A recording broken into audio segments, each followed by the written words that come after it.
Assalamualaikum warahmatullahi wabarakatuh. Halo Sobat Empat semuanya. Kembali lagi dengan saya Khairuddin. Kali ini kita ada di program acara Get You Know Prodi spesial dosen berprestasi. Kali ini kita dengan salah satu dosen yang dulu juga ngebimbing saya dalam skripsi, Ibu Emi Wahyuni.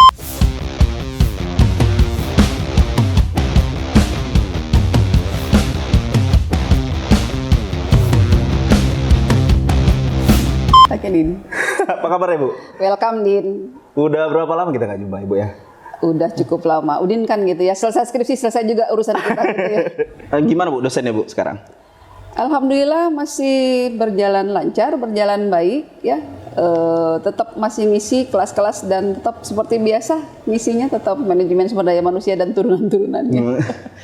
Ibu pernah bekerja di Indosat. Sebagai apa dulu? Iya, panjang. Kalau ditanya sebagai apa, gonta-ganti. Tadi tahun 92 udah lahir belum, Din? Belum, 94 akhirnya.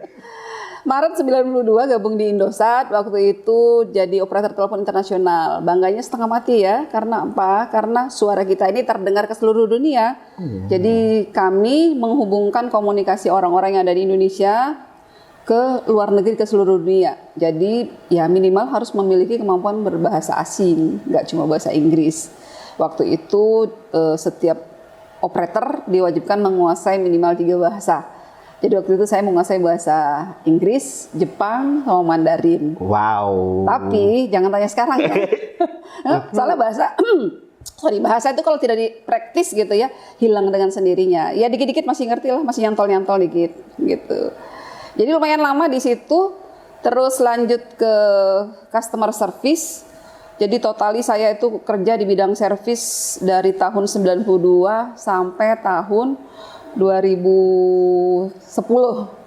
Itu murni di service contact center sama customer service. Baru setelah itu saya berkesempatan pindah ke bagian corporate sales. Sebetulnya masih service juga ya, sales melayani perusahaan-perusahaan. Jadi memenuhi atau mengakomodir kebutuhan perusahaan akan jaringan telekomunikasi, baik voice, data, dan lain-lain. Setelah itu, baru tahun 2014 saya ditunjuk menjadi facility services sebagai building manager di Northern Sumatera area. Sampai terakhir kemarin, jadi saya cerita ini pensiun dini tahun 2000. Iya, 1 November 2022 itu saya udah nggak di Indosat lagi. Cuma memang nggak sepenuhnya sekarang di akademisi ya, karena saya justru sekarang lompat ke perusahaan konsultan. Seperti itu. Kenapa Bu lompat konsultan, Bu? Jenuh atau ingin coba aja pengalaman baru? Ya, 31 tahun kerja lumayan lah. Lumayan. Sebenarnya gini ya, jenuh banget juga enggak gitu ya.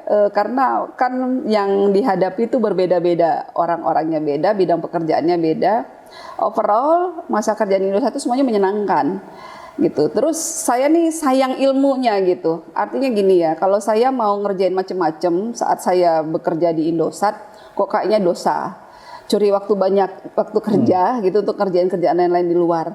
Terus nggak digarap nih kerjaan di luar, kok sayang ilmunya gitu ya, dipelajari, tidak diaplikasikan. Karena kebetulan selain pendidikan formal saya yang alhamdulillah saat ini sudah selesai jenjang S3, saya juga agak rajin gitu ya, agak rajin mengambil beberapa sertifikasi atau keahlian yang berkaitan dengan human gitu ya. Nah, termasuk saya mengambil asesor di bidang SDM, konsultan di bidang SDM, kemudian trainer dan segala macam. Nah, itu semua kan nggak mungkin kalau tetap bisa saya kerjakan selama saya masih tetap di Indosat. Jam kerja di Indosat itu kan dari pagi ya, jam 8 ke jam 5. Terus jika ada pekerjaan yang di luar di rentang waktu tersebut, saya kan nggak mungkin bisa ambil. Kalau saya ambil, ada rasa nggak enak hati, jadi beban moral sendiri gitu. Kalau jujur kalau mau curi-curi waktu bisa aja, apalagi dengan konsep sekarang work from anywhere gitu ya. From anywhere. Bukan cuma work from home atau work from office, tapi work from anywhere itu dengan konsep itu curi-curi waktu bisa aja. Cuma jadi beban moral. Ya sejujurnya pernah juga begitu mengambil itu beberapa kali, tapi nggak enak, nggak nyaman sendiri. Makanya akhirnya ya memilih pensiun dini saja supaya bisa fokus di akademisi, fokus menjalani profesi sendiri, kemudian ya tetap fokus di konsultan gitu sih, Din. Tahun 2010 ya Bu, Ibu masuk ke Pancabudi Iya. sebagai dosen. Iya betul. Ibu mengawali dosen Ibu. Iya. Waktu itu Bu, gimana Bu ceritanya kok Ibu bisa jadi dosen di Pancabudi? Ya, belajar dan mengajar itu memang hobi utama saya.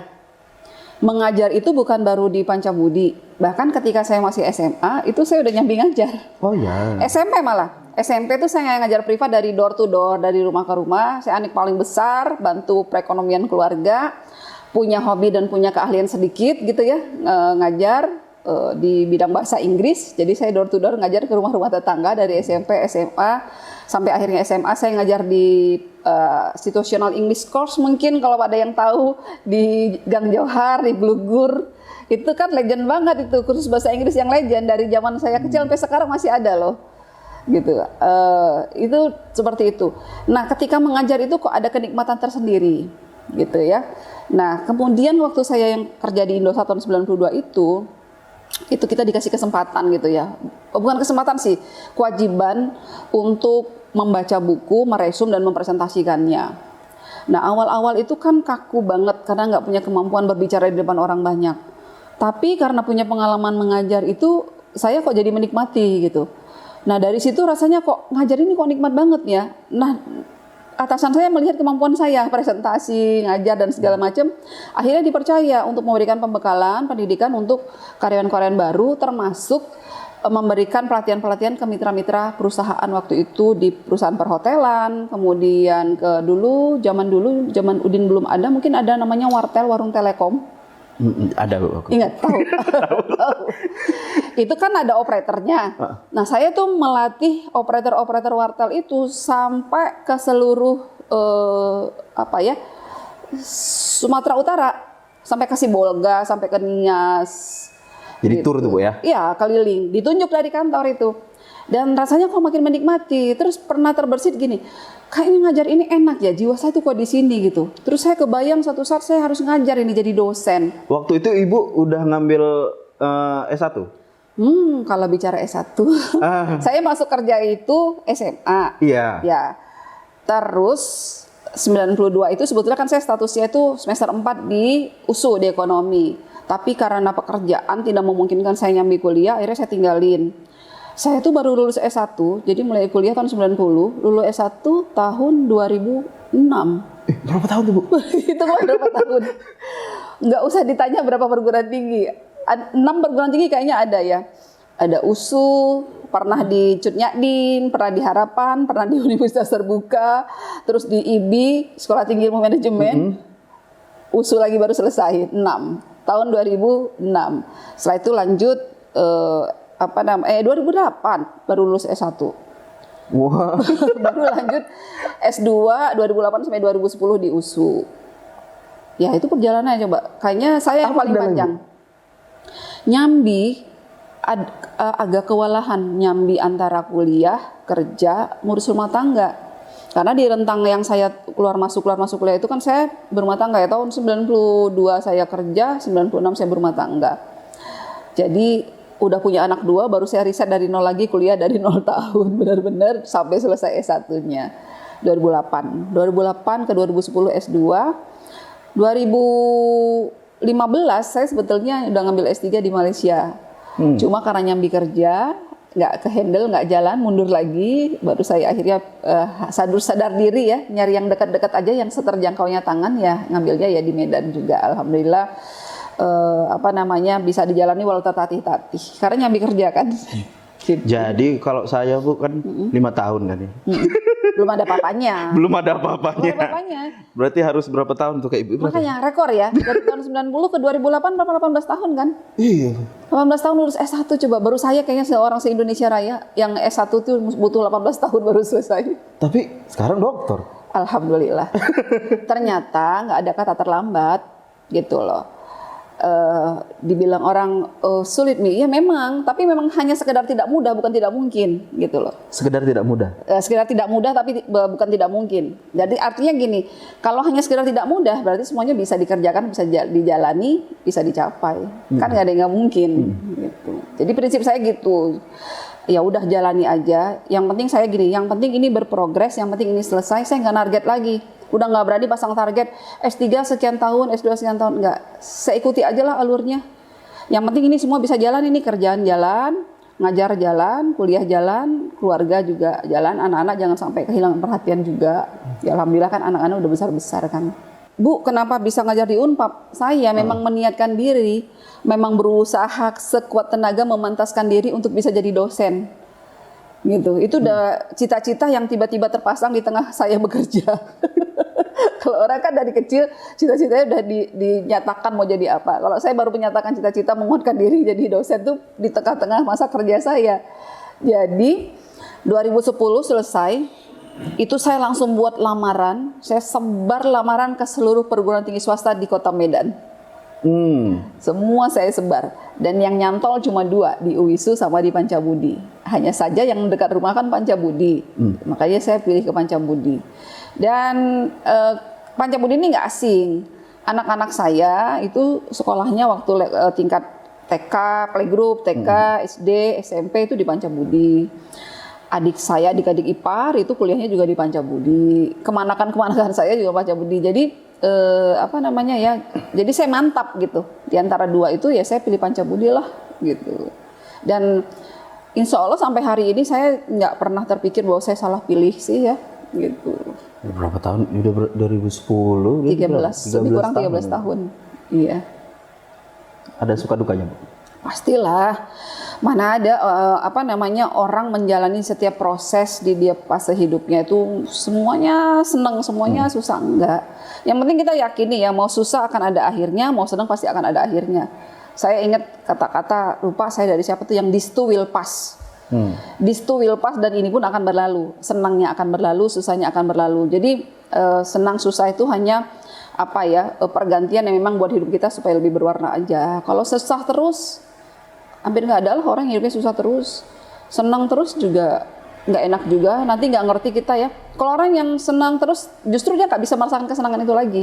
Waktu saya jadi mahasiswa, sering nih Bu, mahasiswa tuh sering bilang gini, jangan sampai dapat dosen pembimbingnya Bu Emi, apalagi dosen pembimbing 1.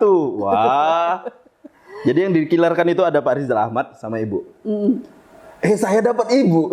Berarti rezeki. Itu akibat apa coba? Apa yang dipikirkan itu yang terjadi. Gitu. Apa yang dipikirkan itu yang terjadi? Iya, jadi pikiran ini menarik hal yang sama seperti apa yang kita pikirkan. Sering-sering mikirin saya, sering-sering teringat saya, sering-sering ya terjadilah gitu. Tapi saya tanya balik ke Udin. Apa yang dirasakan waktu jadi bimbingan saya? Wah, ini deg-degan Bu kalau bimbingan sama Ibu. Ya.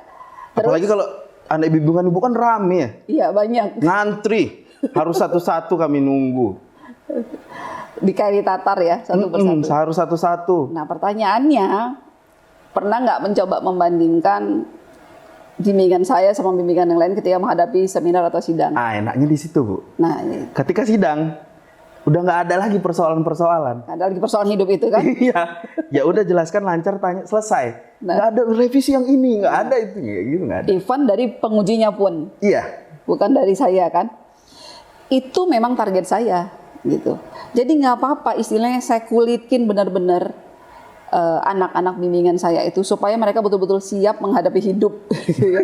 Hidup di seminar dan di sidang yang biasanya itu paling menakutkan, gitu. Jadi itu memang saya lakukan.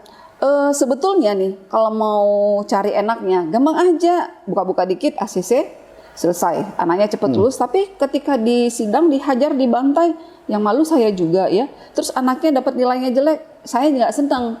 Target saya bimbingan saya tuh minimal harus A. Kamu dapatnya apa kemarin? A dong. Nah itu memang jadi target saya. Jadi setiap pekerjaan yang saya lakukan itu saya memang menargetkan, termasuk dalam hal membimbing mahasiswa. Jadi awal-awal mahasiswa memang banyak yang punya kesan gini, aduh Bu Emi ya, aduh serem lah, aduh. Tapi ketika mereka baru merasakan nikmatnya ketika menjalani seminar atau sidangnya, dan terlebih ketika mendapatkan hasilnya. Jadi nggak apa-apa, saya juga ikhlas-ikhlas aja mendapat label atau image gitu ya. Yang penting mahasiswa saya punya kualitas lah gitu ya. Nggak cuma hebat menyandang gelar sarjananya, tapi ada isinya juga lah gitu ya. Tapi sejauh ini gimana cara saya mengkomunikasikannya? Jadi aku yang ditanya-tanyain ini. Nah, ya gimana? Kalau menurut Udin gimana? So far gitu ya, dengan segala macam koreksi yang saya berikan, cara saya mengkomunikasikan ke mahasiswa kira-kira membuat mahasiswanya makin resah atau akhirnya jadi paham gitu apa yang dia tulis. Awal-awal sih resah Bu, tapi setelah udah karena intens ya Bu, Ibu kan langsung ke orangnya, jadi lebih gampang dimengerti. Iya. Ketika ditanya di sidang, umumnya gini, sekedar menunjukkan itu di halaman berapa pun mahasiswa nggak tahu gitu.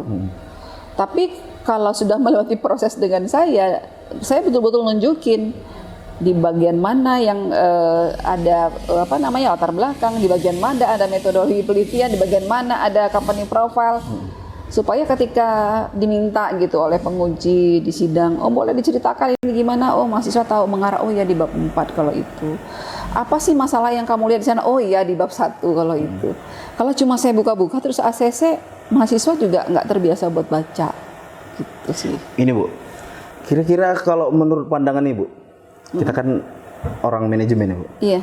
Sekarang kan lagi tren ChatGPT Bu, Iya. AI. Bakalan terganti nggak sih sama AI? Atau malah kita terbantu sebenarnya? Terganti nggak mungkin, terbantu iya. Kan gitu. Teknologi ini kan sebenarnya prinsipnya memudahkan, nggak semuanya dia bisa mereplace pekerjaan manusia. Jadi kekhawatiran teman-teman fresh graduate sekarang dengan berkembangnya teknologi AI dan segala macam membuat mereka kehilangan pekerjaan, kesempatan buat bekerja. Ya sebenarnya gini, pertama coba kita rubah orientasi kita dari mau cari kerja menjadi menciptakan pekerjaan. Kedua, kalau memang kita khawatir dengan perkembangan teknologi yang ada, kenapa nggak kita imbangi teknologi itu dengan pengetahuan atau literasi kita di bidang teknologi, keterampilan kita di bidang teknologi. Karena gini, di balik ungkapan orang, pernyataan orang, terutama fresh graduate saat ini yang menyatakan, duh sekarang kok susah kali cari pekerjaan ya Bu. Setiap hari tuh iklan lowongan kerja nggak pernah berhenti loh. Tapi ya jangan tanya jenis pekerjaannya apa dan keahlian yang dibutuhkan apa, kan gitu ya. Ya tentu jenis pekerjaan yang dibutuhkan juga sesuai dengan perkembangan teknologi. Telkom baru-baru ini buka berapa posisi itu. Ya semua basicnya memang membutuhkan keterampilan dan literasi yang cukup bagus di bidang teknologi, teknologi digital. Jadi tidak mungkin menggantikan keseluruhan dari peran manusia. Yang ada teknologi itu adalah memudahkan pekerjaan manusia untuk bidang apapun ya, termasuk pengelolaan SDM.